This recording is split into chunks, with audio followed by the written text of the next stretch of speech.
Bom dia! Neste segmento de vídeo eu vou falar deste artigo Change Priority Determination in IT Service Management Based on Risk Exposure. É um artigo que é resultado de uma dissertação de mestrado feita aqui na Universidade Federal de Campina Grande por Biscoito. Biscoito é o Rodrigo Santos. E é um exemplo bastante interessante e simples de um modelo baseado em probabilidade. Probabilidade. Então, por isso que eu escolhi. A gente tem um tratamento de probabilidades aqui que não é complexo, mas também não é trivial. Ele usa alguns conceitos simples de distribuição de probabilidade. E é isso que eu quero discutir. Então, eu estou supondo aqui que vocês terão lido o artigo antes de assistir esse vídeo. A referência está aqui, vocês podem acessar o PDF na página da disciplina e, portanto, por favor, leia o artigo primeiro, tente entender o que ele está dizendo, como as coisas foram feitas, antes de assistir a este vídeo, para que você possa ter um melhor entendimento. Então, o que eu fiz aqui foi uma reformatação. A reformatação, como você lembra, é a divisão, a organização da modelagem em 6 passos, começando com a identificação do problema. Para entender o problema, tanto o business problem quanto o technical problem, nós temos que falar um pouco sobre mudanças na tecnologia de informação. A questão de mudança, change, é o grande aspecto aqui que tem que ser entendido. Então, em grandes instalações de tecnologia de informação, em grandes data centers, por exemplo, através dos quais serviços são oferecidos para usuários, é muito frequente você tem que fazer alterações à sua infraestrutura, à configuração dos seus serviços, aos bancos de dados, às senhas, ou fazer patch de sistema operacional, alterar tabelas de firewalls e qualquer coisa que altera qualquer aspecto da sua infraestrutura, do cadastro das pessoas, das permissões, qualquer mudança que tem que ser feita, a gente chama de um change. É feita através de um request for change. Alguém vai pedir que uma mudança seja feita por algum motivo. Às vezes é porque algo quebrou, às vezes é porque uma nova pessoa apareceu na empresa que tem que ser cadastrada, às vezes é uma nova versão de um sistema operacional que apareceu que tem que ser instalada em servidores, às vezes é uma nova tabela de roteamento que tem que ser colocada no roteador.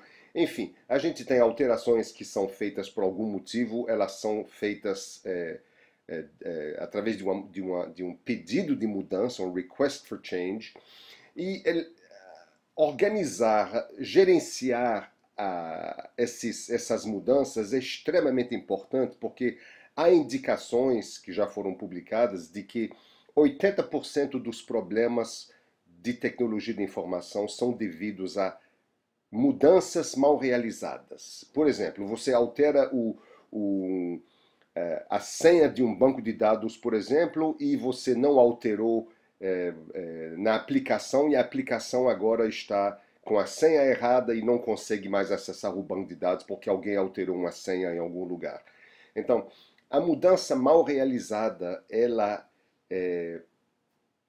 causa muitos problemas. Então, a gestão de mudança, change management, é um dos grandes processos importantes na gestão da tecnologia de informação, e nosso grupo de pesquisa aqui na Universidade Federal de Campina Grande, desde muitos anos atrás, durante muitos anos, pesquisou a área de change management para ver como é que a gente pode realizar melhor essa gestão de mudança, sempre com um olho no negócio. Então a gente quer saber qual é a melhor forma da gente fazer mudanças, tendo em vista o impacto que as mudanças têm no negócio.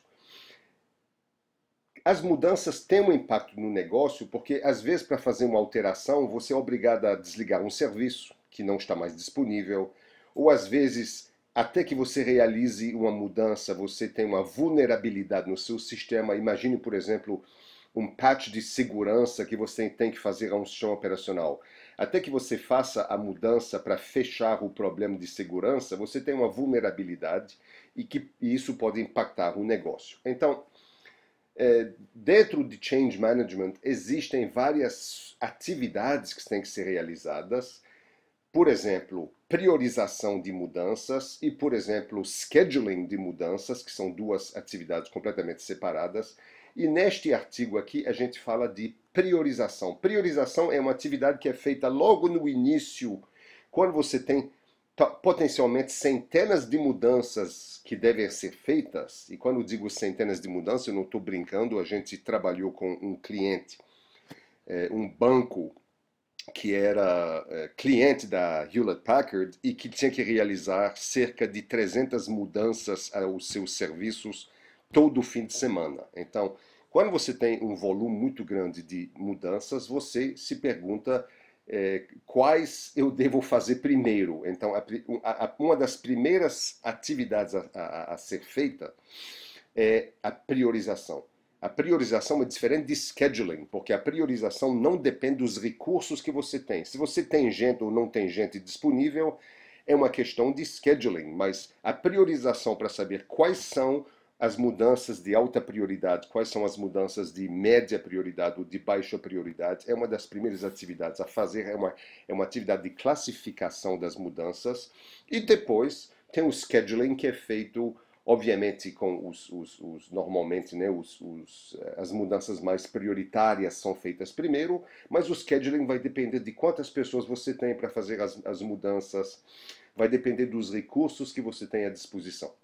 Então, nós temos, portanto, agora informação suficiente, eu acho, para falar da identificação do problema. Então, o problema de negócio é alterar a ordem de execução de mudanças nos serviços de tecnologia de informação pode ter um grande efeito nos resultados do negócio. Então, a priorização, se ela é feita, se uma mudança é classificada com alta ou baixa prioridade, pode afetar o negócio, porque pode afetar a ordem de execução das mudanças. E o nosso problema é que a gente não sabe a melhor ordem de execução das mudanças nos serviços de TI, de forma a minimizar efeitos negativos nos negócios. Então você vê que eu tenho aqui um problema de minimização, né, de otimização. Quero minimizar os efeitos negativos nos negócios. Então, esse é meu problema de negócio e eu transformo isso no seguinte problema técnico. Isso é o que eu quero realmente agora resolver neste artigo. Eu quero priorizar as mudanças que estão num conjunto. Eu tenho um conjunto de mudanças que quero executar. E eu estou querendo priorizar essas mudanças de forma a minimizar o que eu chamo de risk exposure. E eu hoje, depois que eu trabalhei muito com risco, eu estou insatisfeito com a palavra que nós usamos aqui. A gente não deveria ter chamado isso de risk exposure, exposição ao risco, porque realmente não é isso que a gente está tratando aqui. A gente não está tratando de risco, que teria uma outra definição. Mas é isso que o artigo está chamando, risk exposure. Mas realmente, acho que a palavra correta seria o impacto negativo nos negócios. O impacto negativo nos negócios. Dependendo de como eu vou priorizar as minhas mudanças, eu posso ter um impacto negativo maior ou menor no negócio.